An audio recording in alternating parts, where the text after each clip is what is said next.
Hello everyone and welcome back to another tutorial from Gameplay Classic. In this video, I'm going to show you how you can upgrade your characters within the One Piece Bounty Rush game. So let's get started right away.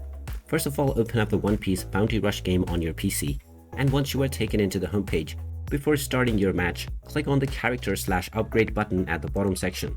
This will then show you all of the characters that you have unlocked so far, and if you wish to level up any of these characters, just click on your preferred character, and now you will see the level up button.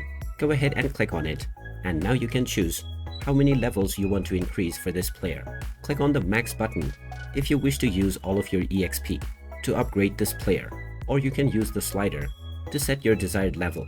Now click on the OK button, and this will now increase the level of this character right away. You can do this with all of your unlocked characters, and by making your upgrades, you can make your team much stronger.